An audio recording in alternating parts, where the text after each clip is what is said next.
chrétienne et au cours de l'histoire de la Bible, laquelle est aussi un véritable livre scientifique, selon William Branham, dans le message L'infaillibilité de la parole, parler de Dieu, prêché le 4 avril 56, soit le paragraphe 6 de la deuxième partie, je cite: Ainsi, vous savez, Josué avait peut-être raison quand il a dit, il a ordonné au soleil de s'arrêter.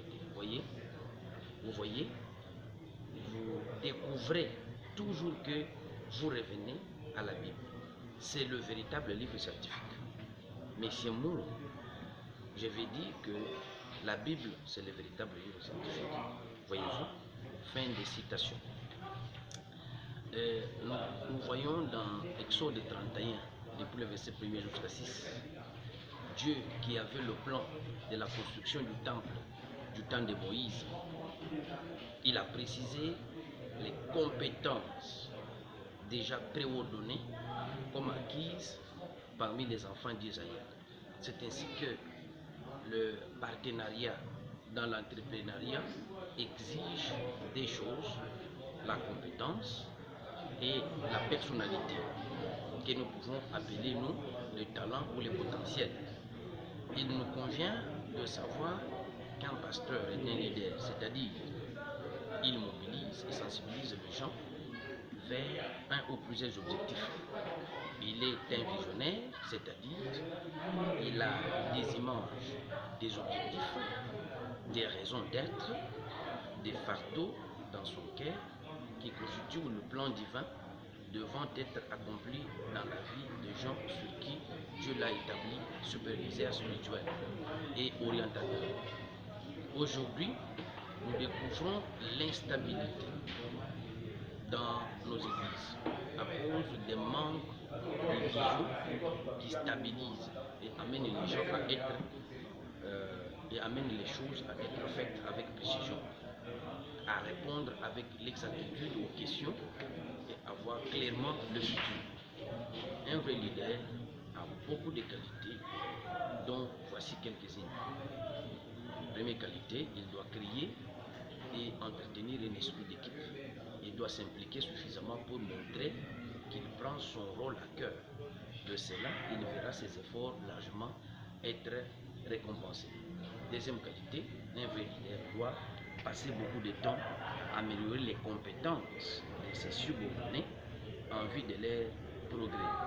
C'est dans cette optique que le prophète William Branham déclare dans le message Les œuvres sont la foi exprimée, prêché le 26 novembre 65, la traduction Canada, paragraphe 99, je cite: Eh bien, c'est pareil quand on prêche la guérison divine ou pour n'importe quoi d'autre. En chemin, vous commencez à apprendre. Si vous n'apprenez pas, il y a quelque chose qui ne va pas. Vous voyez, vous devez apprendre et vous devez apprendre comment accepter Dieu et ce que ça veut réellement dire. Fin de citation.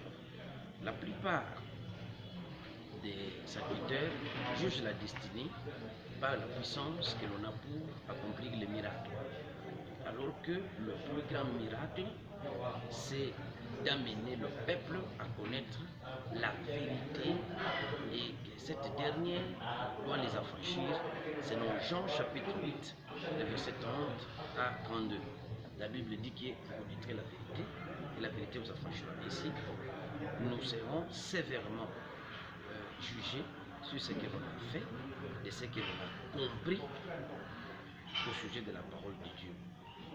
Dans le message Un prisonnier, prêché le 17 juillet 63, au paragraphe 39e, le prophète dit: ne jugez jamais votre vie par la puissance que vous avez pour accomplir des miracles.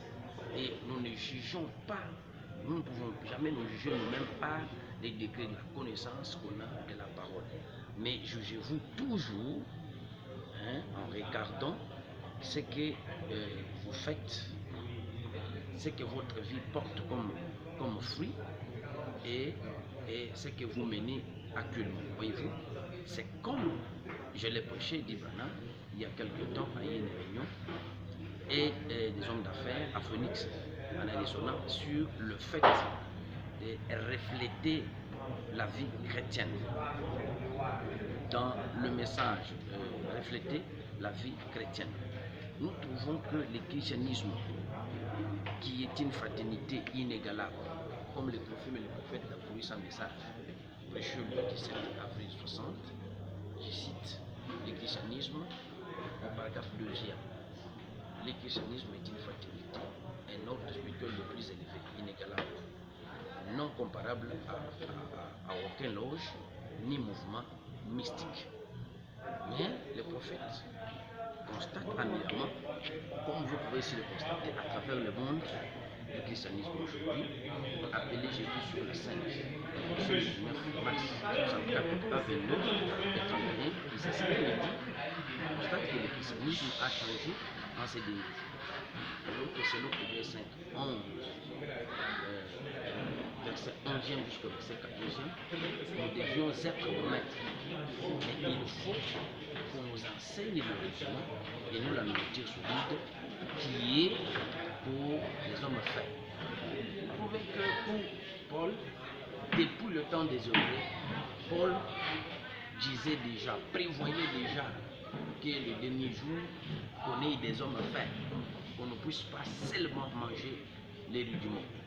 Et ce qui est à la base de la situation du christianisme actuel, c'est ce que le prophète dit dans le message. Regarde, prêché le 28 avril 63, au paragraphe 184. Il dit nous nous sommes éloignés des choses auxquelles nous devions regarder. Cette même chose dont le frère Junot Jackson a parlé à la page 16, le Messie, c'est le signe du temps de la fin, prêchant pour l'Assemblée. Dans sa vision, lorsque Branham a disparu à l'ouest, les gens qui sont restés se sont demandé s'il avait disparu. Les uns ont pris une direction, les autres ont pris une autre, les autres ont pris une autre. Et que très peu restaient regarder ce qu'il y a raconté. La Bible déclare dans Proverbe 14, 23 que tout travail procure l'abondance. Et dans Proverbe 11, 27, le plus grand trésor d'un homme, c'est l'activité. L'approfondissement de ce que le prophète a enseigné dans la foi parfaite, prêché le 25 août 63, et dans Douleur de l'enfantement, au paragraphe 173, il parle des Éphésiens 4. Lui devait semer la sémence, mais les Éphésiens 4 devaient en donner beaucoup plus de sens. C'est dans cette optique, on parle de l'approfondissement de ce qu'il avait prêché. Au paragraphe 32 de la foi parfaite, prêché le 25 août 63, il dit, je cite, maintenant, ce sont des leçons vraiment profondes. Je les effleurerai seulement. Ensuite, vous pourrez encore creuser.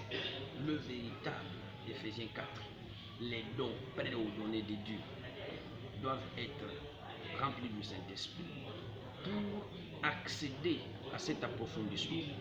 Cette activité qui consiste à approfondir se résume en ces 5 verbes que nous pourrons traiter dans nos futures vidéos ou dans les pamphlets que nous sommes en train d'éditer qui seront disponibles.